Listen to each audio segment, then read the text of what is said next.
Alright, g'day Australia, Mac here. Now, have you been paying attention to the media and the government in the last week? If you've been paying close attention to what they're starting to spruik, you will notice that there is another fear campaign on the horizon. Now, we started hearing talk about a new mosquito virus. We need to fear the mosquitoes coming from Japan, and that already one person in Australia has died from it. And now we're starting to hear on the anniversary, on the 2-year anniversary where the World Health Organization declared a pandemic 2 years ago to the day, we're already starting to hear that there is a new subvariant to Omicron, and they've given it some fancy name with initials and letters and numbers. And again, what's this for? Well, we're heading into winter, so we've got to ramp up the fear campaign. And we've heard the health minister come out and say everyone must get their boosters quickly because cases will rise. Now, when we get all these doctors and professors that the mainstream media handpick to talk to us about all these viruses or all these things that are coming out to get us, the boogeyman, they always pick the ones that are so pessimistic, the ones that are always doom and gloom, the worst case scenarios. And what ends up happening? Well, usually nothing. Like we saw with the virus. 2 years later, news reports are coming out that it was nothing more than a bad flu. Lockdowns were unnecessary. More people were harmed because of the lockdowns than because of the virus itself. So once again now we're starting to hear about a new virus, or we're starting to hear about other things that we should be fearful of. Now, I don't know about you, but I'm done with worrying about what's going to come and kill me. I'm done with worrying about what's going to come and harm me. Because make no mistake, the government doesn't actually care about us. Now, I've told you this before. Now, what they do, and they do this very, very cleverly, they make you feel like you are the criminal, like there is something wrong with you, like there is something wrong with your fellow neighbour or your family or your friends, your fellow Australians. They make you feel like they are the enemy and the government is here to save us. But make no mistake, they're not here to save us. They're here to harm us. They are the enemy. They want us turning on each other. And then they make us feel like we have to be fearful of Russia or China, and we're at war with them, and we have to hate them for certain reasons. The real enemy, the ones that we are really at war with, is the government itself, because they are at war with their own people. Don't think that they are there to save us, that they love us. Far from it. They have an agenda. Now, I don't know how far down the rabbit hole you are, and I always tell you it's good to go down the rabbit hole. Some rabbit holes just lead to rabbits, and some lead to some very dark places, and you got to come up for air. But it depends how far down you are, you will realise and understand what the government and what the governments of the whole world, what their true agenda is. Now, you think about it. Never before in history has every government in the world, and not just the government in power, but the opposition, every government at every level, in power and in opposition, agreed. For the last 2 years, they all agreed. They were all on the same page.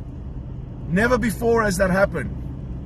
They were all reading out of the same playbook. Strange, isn't it? So that tells you that something isn't right. Now, here's what concerns me even more.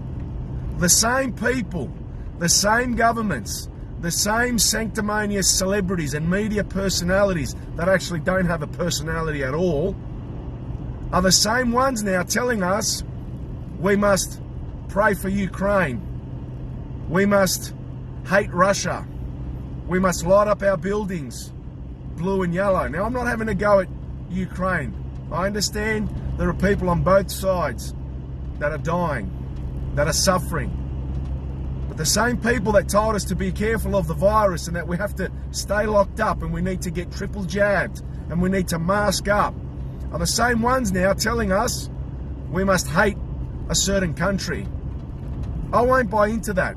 And I don't care what your beliefs are about who is right or wrong, but something stinks. Just like something stinks about the floods.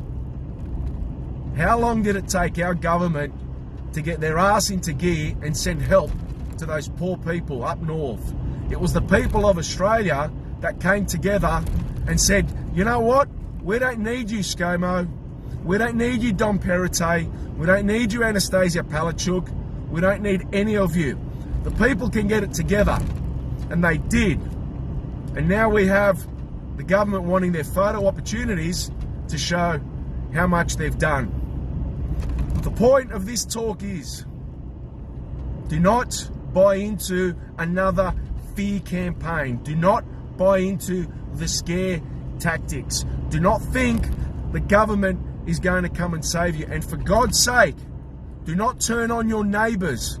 Do not turn on your friends and family. Do not buy into the division like they made us do in the last 2 years. Never let that happen again, because this is one of the most disgraceful periods in our nation's history. And this is what we're going to be remembered for. That the people of Australia, they turned on one another. Now, it takes disasters and tragedies for people to start coming together, as we've seen with the Northern Rivers floods. And this is what it's about. We didn't need the government. The people saved themselves. Who were they waiting for? They were waiting for themselves. You are the person you've been waiting for. You are the one that needs to rise up. You've got to stop complying with the system. Now, I just saw that the public health order for educators, for teachers, has been extended by a couple of months. And while that is concerning, because there's a lot of teachers out there, a lot of people that want their jobs back, I will no longer buy into the system. I made a decision. I will no longer work in that system. They can extend that public health order as long as they like.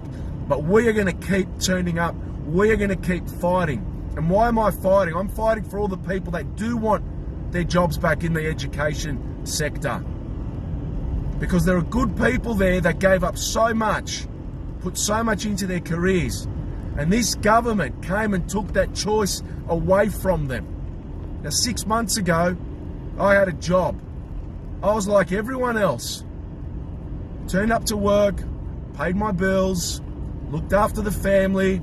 I wasn't on any social media.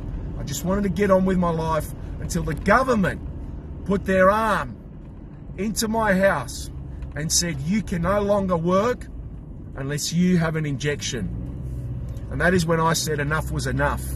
And that is why I will continue to fight. Even though I won't probably work as a teacher again, I don't think any school will want to employ me with all the controversy and the way I speak up, but that's okay. I'll find another job. But I'll keep fighting for the people that want their job back. The people that put their trust in me and the National United 6 months ago when we all came together. But we've all got to stand up. And we've got to stop complying with this garbage. So you're going to start hearing a lot of scare tactics over the next few weeks, the next few months. Don't buy into it. And stop complying. If they put any more rules and restrictions on us, do not comply. Mass non-compliance is the only way out of this. Please. Peaceful disobedience. And if there ever is a protest, wherever it is, and you can get to it, get to it.